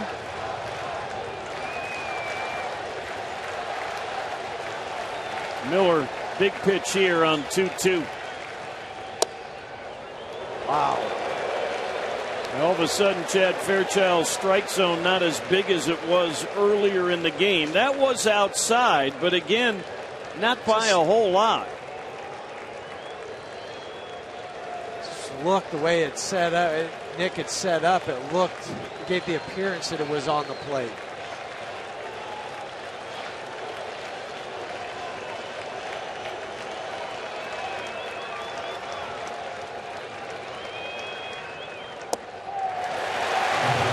Two on and 1 out. Overthrew the fastball. And here comes Uribe, and Steve Foster is going to talk a little strategy with Justin Miller. Well, you know what you're going to get from Juan, somebody that's going to swing hard on every swing. He's added some punch to this lineup for the Mets, something that they had been missing.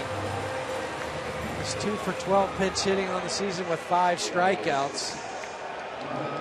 But a guy that historically has been a good clutch hitter. He's been that way his whole career since he first broke into the big leagues with Colorado. He does not run all that well, so if you can induce a ground ball with any kind of pace, you have a real chance of turning 2. He is grounded into 10 double plays. And you take that into account as an infielder, so you can play a half step deeper, maybe even a step deeper instead of regular double play depth because of it. And Justin Miller got the low strike call there, and one not in agreement with Mr. Fairchild. Has he not been watching the game?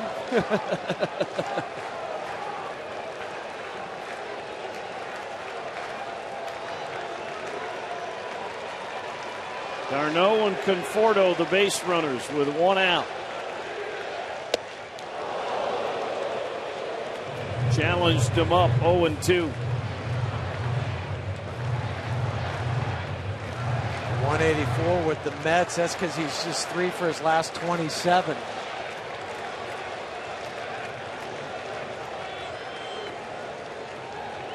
Justin Miller in relief of John Gray, who went the first 6.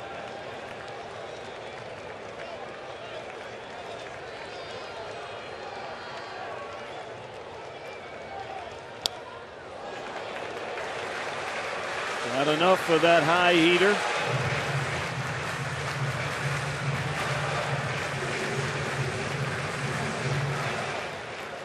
Well, you have him set up for the slider. If you can throw it down and away from him. You've thrown him 3 fastballs, couple down, 1 up.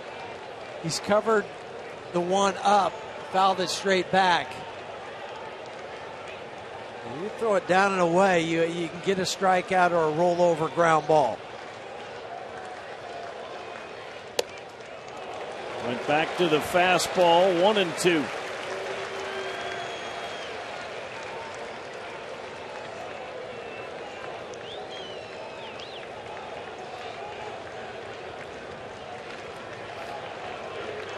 Somewhere right over in this area right there. If you can get that ball down there, you can get him. Oh, that was a flat slider. Fortunately fouled off of Nick Hundley and then the mask of Chad Fairchild. They were trying to go with the slider. That was just a cement mixer slider. Yeah, that was a break.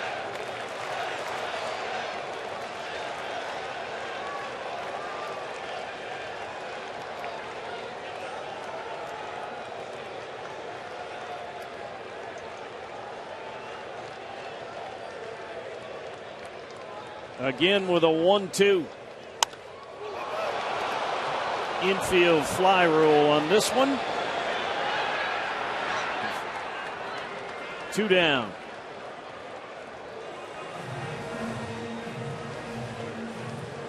Well, that was a mile in the air, wasn't it? Those of you standing underneath those, you're thinking, oh boy, yeah. Hope I have this judged right. Yeah.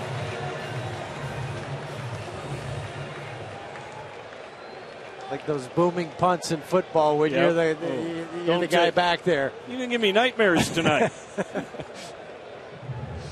I got way back when. I got to call golly. a fair catch. Take you back to your Cornell football days. Yeah, one of my concussions on a punt. Got the penalty, but it didn't help. Fair catch interference, but I paid for it.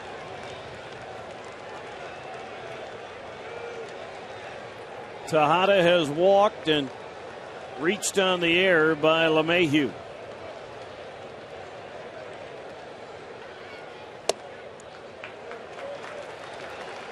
This will be the last guy for Justin Miller. Either he gets out of the inning, or with Granderson and Murphy to follow, it'll be Boone Logan, who's ready out in the Rockies' pen. Walt Weiss hoping it'll be the 8th inning when Logan faces Curtis Granderson.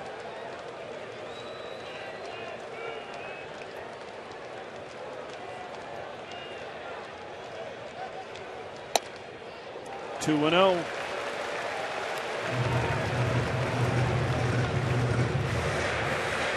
The infielders now are reminding themselves to get dirty. If the ball's on the ground, at least try to knock it down with a dive. Even if you can't make the play, keep it from going to the outfield. Tejada a little more disciplined than Flores, the other shortstop. Wilmer more of a free swinger. And he's going to make Justin Miller throw at least a strike, if not 2. I bet he makes him throw 2. Turn the lineup over.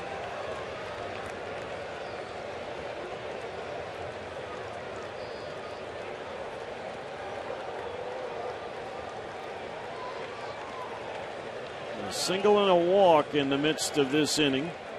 Nick Hundley asked for time.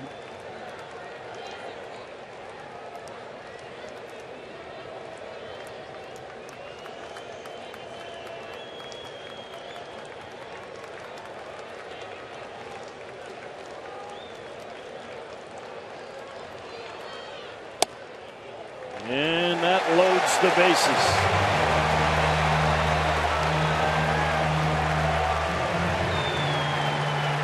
We talked about the Mets being Stingy on the free passes. The Rockies, it has been one of their problems this year. All the walks issued by the pitching staff, and it's like Walt Weiss is going to make another double switch.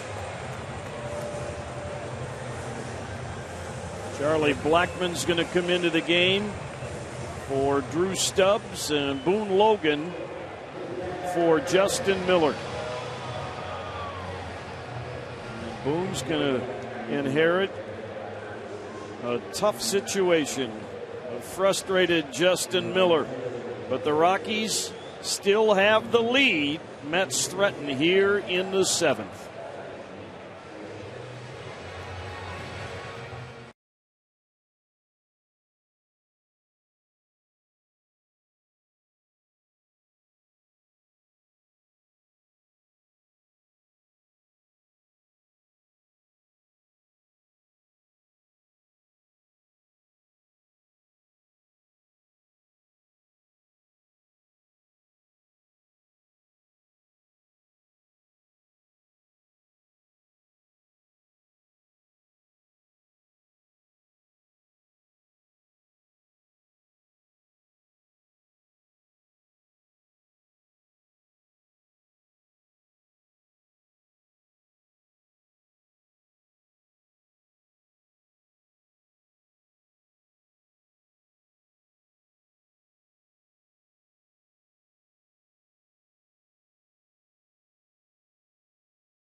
Position in the lineup, batting 7th and taking over on the mound will be left-hander Boone Logan, who inherits a bases-loaded situation.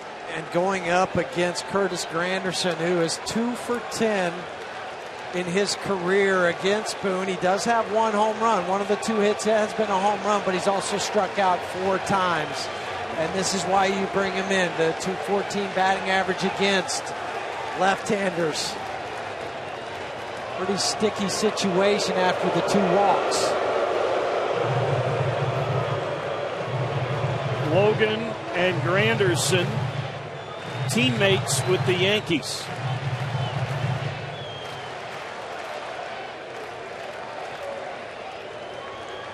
Oh for 3 tonight for Granderson.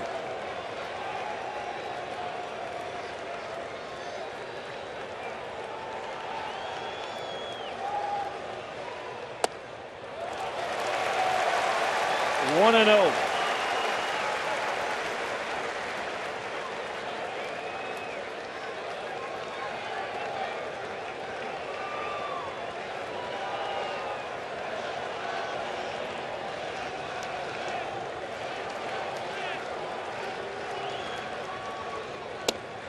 That was a big pitch. Get the count even. Huge pitch. Hit it back to even instead of falling behind 2-0. Came in with the fastball, uses the slider to very good effect against left-handed batters. Went fastball again, 2-1.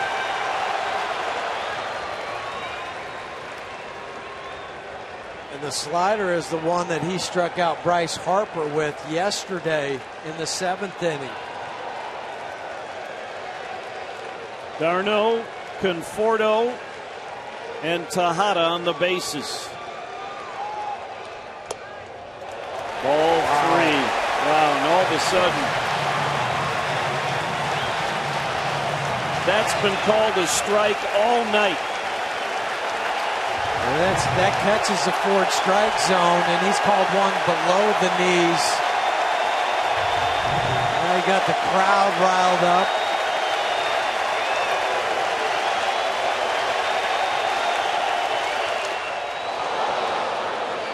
Full count. Throwing a lot of fastballs. Now does he come back with it, or does he go to the slider? And Nick's reminding himself at home plate, if it's a ball down in the dirt and he swings, all he has to do is catch it and step on home.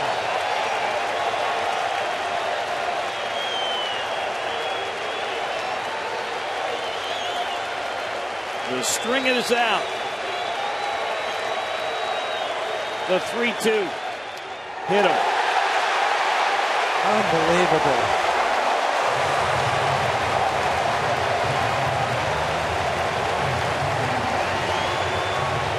Game tied at 2. And control issues.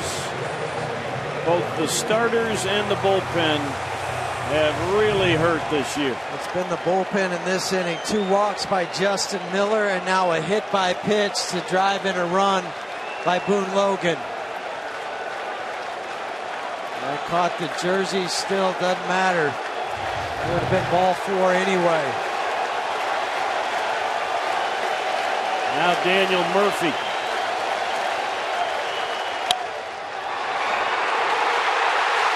And that's going to score 2 more.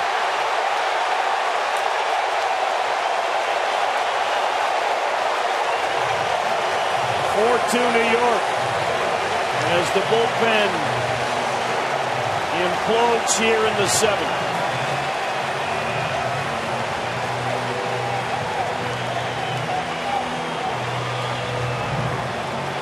Seeing-eye ground ball by Murphy. Jose Reyes did his best to try to knock it down, but both walks come back to score. 3 runs in this inning on just 2 hits. And you really have to feel for John Gray, because he was on the plus side when he left this game. A chance to get his first major league victory. Now the Rockies are last in the National League. League worst 735 walks. They are also among the league leaders in hit batsmen. It's a lot of extra base runners that can cost you, and it has here in the New York 7th. Cespedes, the 8th man to bat in the inning.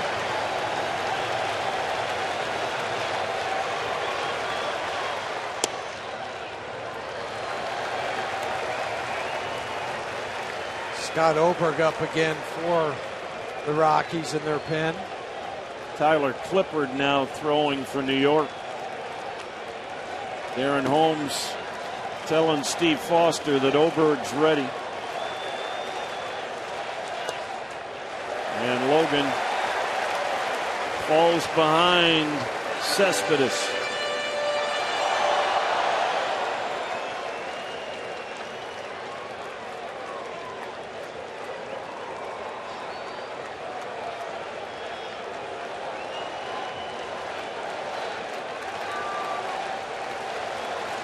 Trying to find a way to stop this. There's a good pitch.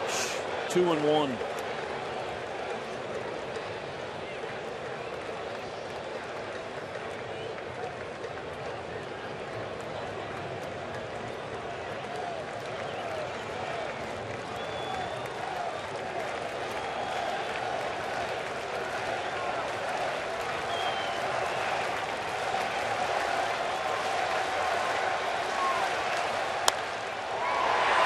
This will take care of the inning. On the fielder's choice, they get Murphy, but the Mets get 3. They have their lead back as we head to the 8th.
Southwest Airlines. Book your low fare now at southwest.com.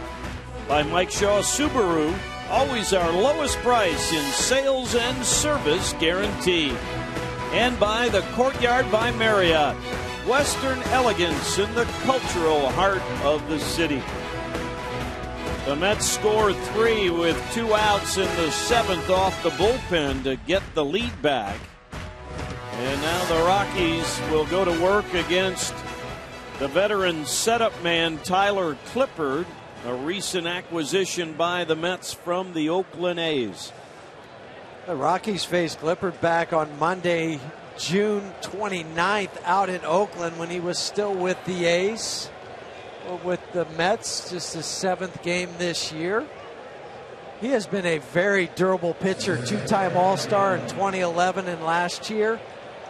He's led the major league in holds with 40 holds for the Washington Nationals last year. Originally a Yankee, traded to the Nats, and now, ironically, trying to help the Mets beat out the Washington Nationals.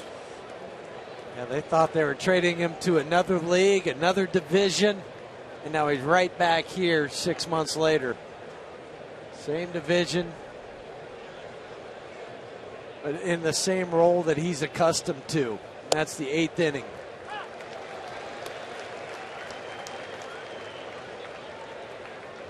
Fastball, as we just witnessed, will be 92 to 94. Also has a changeup. Throws a split finger. So 2 different types of changeups. Conforto going back. He'll have room on the ball off the bat of Charlie Blackmon for the first out here in the Rockies' 8th.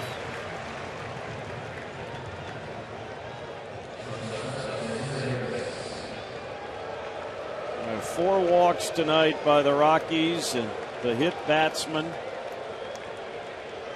2 walks to Ruben Tejada, hitting out of the 9th spot. 3 of the 4 walks were to the 8 and 9 hole hitters. It's the old line, make them earn it. Yep.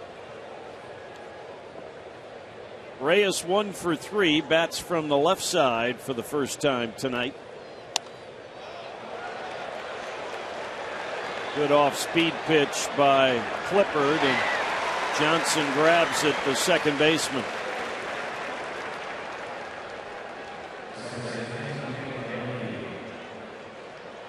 Rockies have not had a hit since the 2-out base hit back in the 4th inning by Nick Hundley.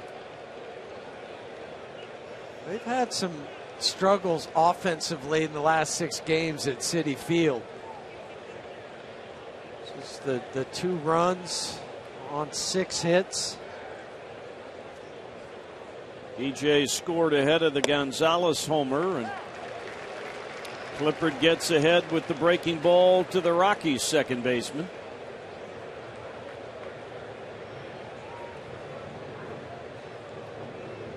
Mets have only 3 hits, but the walks and the hit batsman certainly mattered.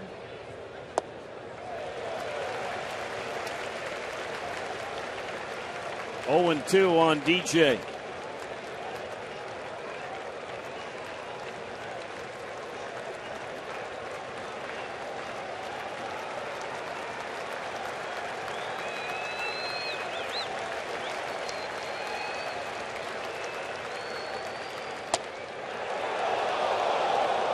Clippard started to walk off. Yeah, he walked 2 steps off the mound thinking it was strike 3.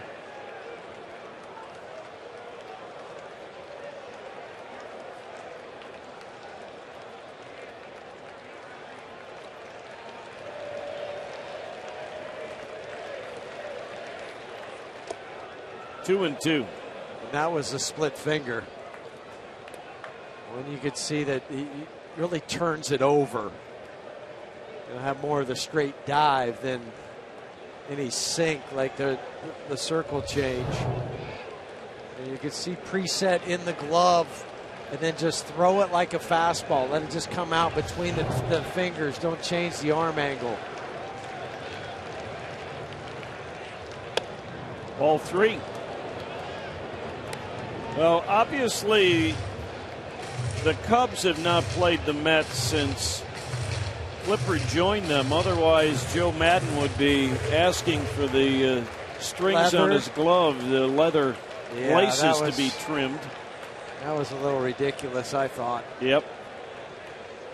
And Joe's a friend of mine. Playable in center for Cespedes. Flipper does his job. Rockies trail by 2.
A link to what's next, and tomorrow night it'll be Chris Russin against a terrific young pitcher in Matt Harvey for the Mets. Jack Corrigan here from News Radio 850 KOA, sitting in for Drew Goodman. Drew will be back with Jeff Hewson tomorrow night for that game, and Scott Oberg on to pitch for the Rockies. Scott went to college about 145 miles north of here, northeast a little bit at Yukon. Has a lot of friends and family down watching this ball game. 40th appearance on the season. Lucas Duda, the first man he faces, 0 for 3 on the night. Scott came in yesterday, 1 pitch, got out of a bit of a sticky jam in the 5th inning with the ground ball out from Ryan Zimmerman.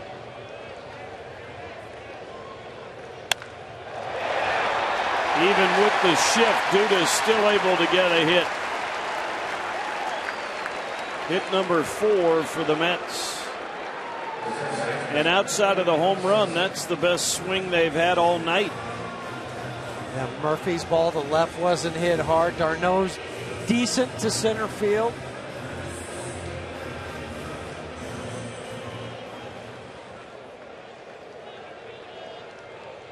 Rockies have seen Lucas Duda in 11 different games. He's had a hit in all of them.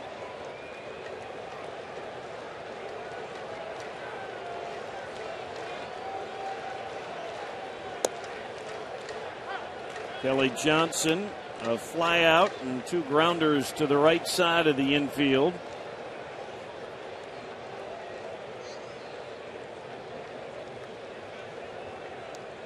With the Blue Jays, the Diamondbacks, the Braves, and now the Mets, 0-2. Well, he provides a left-handed bat off the bench if he doesn't start. Has some power. Play some second base, run him to the outfield if need be.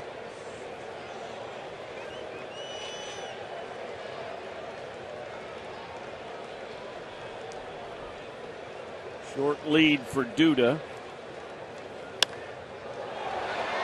Brandon Barnes in the track of this one for the first out. Back to first goes Duda. Park at the Park, presented by Avoderm and Nylabone, is Wednesday, August 19th. The event includes a pregame parade on the field with your dog plus goodies. Special tickets in the dog zone are required and must be pre-purchased. Park at the Park, always a fun day at the ballpark when you can bring your pooch. Here's been the guy who's caused the trouble. Travis d'Arnaud homered off John Gray in John's terrific 6 innings. Then he started the rally last inning with a 1-out single. Scored the tying run when Granderson was hit by a pitch with the bases loaded.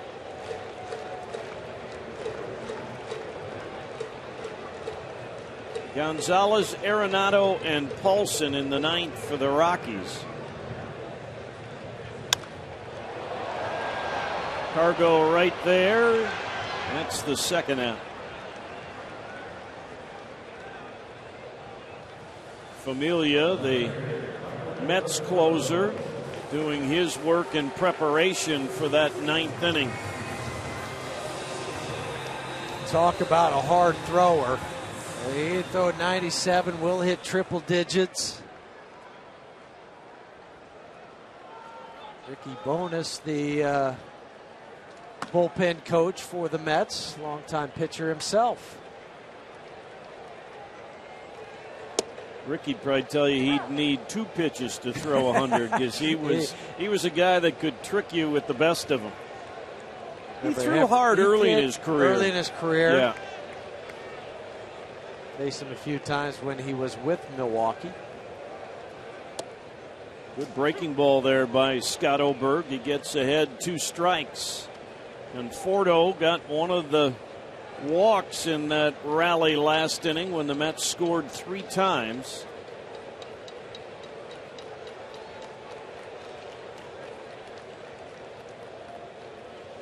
Got him. Oh, nice pitch. That'll take care of Conforto, and we've got the 9th on the board next. Rockies down a pair in game 1 with the Mets.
Against Jeurys Familia, the closer for the Mets. Among the leaders in baseball with those 30 saves.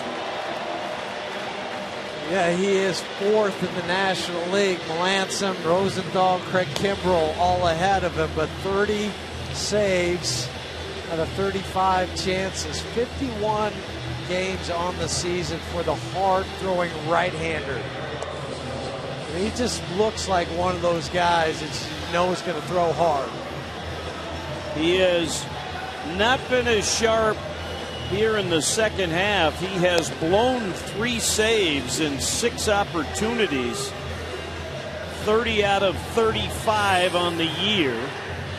But when we showed you his stats, you could see he's averaging a strikeout per inning. Well, when you're 97, 98 on average, but reach back for a little extra, like a Chapman where you're hitting 100, 101, you're gonna pile up a few strikeouts. Carlos Gonzalez will be the first man against Familia. Cargo with homer number 26, a 2-run shot to left in the 4th. It was holding up until the bottom of the 7th. Trying to get it going in the 9th. He hits it hard, going back and making the grab is a replacement out there in left field. They moved Cespedes to left and brought Lagares into the ball game.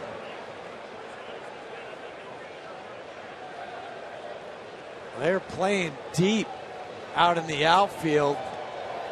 You have the Gold Glove type of center fielder in Lagares in center. Moves Cespedes, who had started the game there, into left field, and he tracked that pretty nicely. I thought it was over his head off the bat. I did too. It was well struck by Carlos. Nolan Arenado 1 for 3 on the night. 97 on that fastball strike.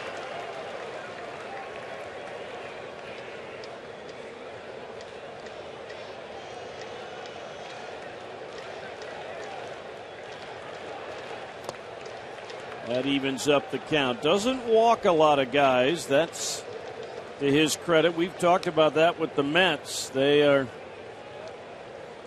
second in the league. Only Washington walks fewer.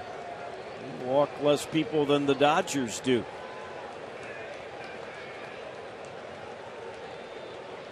And we have seen tonight how painful walks can be. 1 and 2 now on Nolan. At 90 mile an hour, that's a slider. And the Mets train in Florida. Rockies playing them here in mid-August. So not much of history against this guy to get some feel for where the ball comes out of his hand, that kind of thing. Yeah, you rely on scouting reports and video, but until you step in the box, it's only half the picture.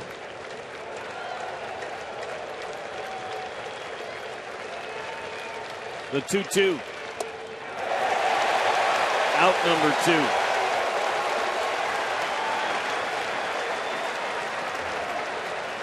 '97, hard and down. And some sink. Ball's boring in underneath the hands, and the bottom dropped out at 97.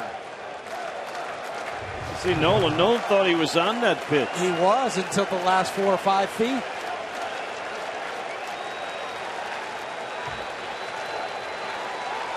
Ben Paulson batting for the first time, came on in a double switch, facing Familia.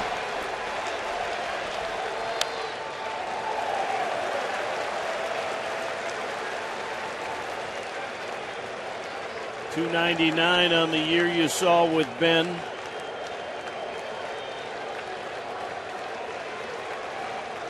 And hot over the last couple of weeks, well over 350. But quite a challenge against Familia. Opposition hitting just .204 against him on the year.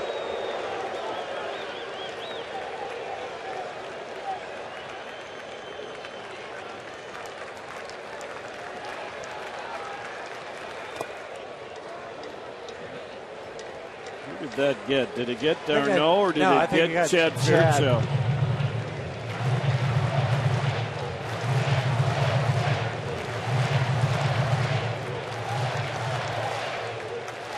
Just over 27,000 on hand tonight.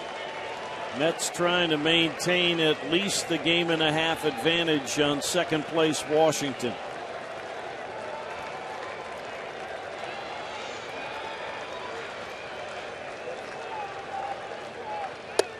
2 balls and a strike.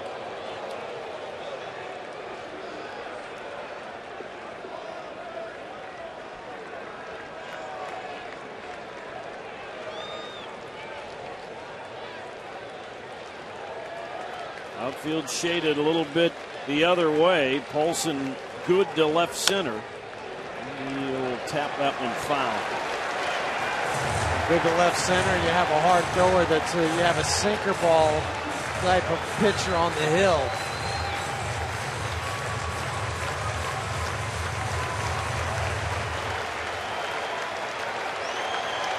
For Ben, he's just got to gear up for the fastball.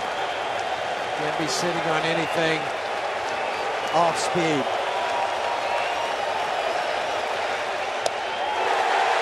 And that's the game. The Mets take advantage of a wild Rockies bullpen to score 3 in the 7th inning and win game 1 of this 4-game series by a 4-2 count. That does it for us here at Citi Field. Let's send it back to the studio. Mark Stout and Ryan Spilborghs.